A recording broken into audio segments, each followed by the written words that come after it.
The darkness beneath Black Heaven had awakened, and its first breath shook the fortress walls before sunrise. Across the battlefield, every torch suddenly extinguished as an unnatural shadow swallowed the valley beneath the mountains. Gruk stood motionless before the ancient darkness, recognizing a power his ancestors had been feared for countless generations. The enormous shadow rose higher, revealing horns, armored shoulders, and eyes burning like dying stars above the battlefield. Yet Gruk did not attack, because he understood that this creature was not truly his master anymore. Deep beneath the fortress, Elara watched the prison collapse, while ancient chains shattered around the awakening darkness. Her blue magic returned violently, illuminating symbols carved by forgotten guardians who once sacrificed everything protecting this prison. Elara discovered another inscription, revealing the creature's ancient name: Vaelor, the Shadow King, devourer of thrones forever. Above ground, Kael ordered the fortress gates sealed tightly, as terrified soldiers prepared for another impossible assault. The Orc army remained strangely silent, watching Vaelor emerge, while black clouds twisted violently across the ruined sky. Then Vaelor raised one enormous hand, and every dead stone beneath the battlefield began floating slowly toward him.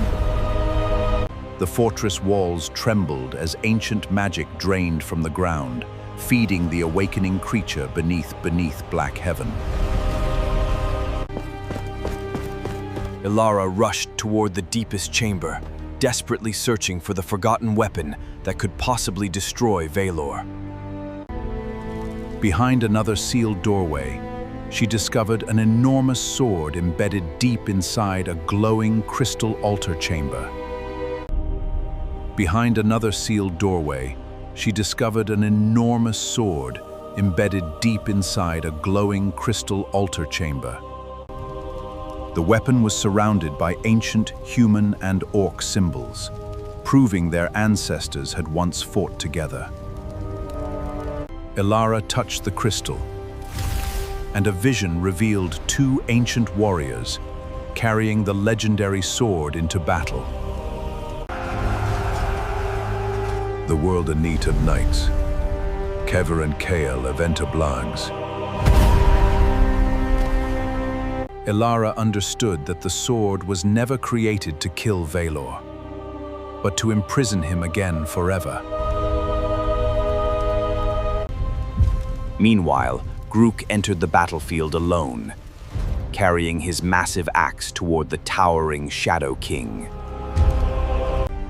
Vaelor lowered his gaze toward Gruk, recognizing the bloodline of the ancient orc warrior who once betrayed him. Gruk raised his axe, refusing to kneel, while thousands of orcs watched their legendary war chief challenge the darkness. Kael witnessed the confrontation from the fortress wall and realized Gruk might become their only unexpected ally. Without warning, Vaelor unleashed a wave of black energy that shattered weapons and threw warriors across the battlefield. Gruk survived the blast, planting his enormous axe into the earth and stopping himself from being dragged backward. Kael ordered the fortress archers to hold their fire, because attacking Gruk could destroy their only chance. Elara emerged from the underground chamber, carrying the ancient crystal sword, its blue light cutting through darkness. She climbed the fortress tower and raised the weapon toward the blackened sky above the battlefield. The crystal sword responded, sending a brilliant beam toward Vaelor and forcing the Shadow King backward violently. For the first time, Vaelor roared, and mountains cracked beneath the overwhelming force of his ancient awakening power. Gruk turned toward Kael and silently pointed his axe toward the exposed gateway beneath the fortress walls.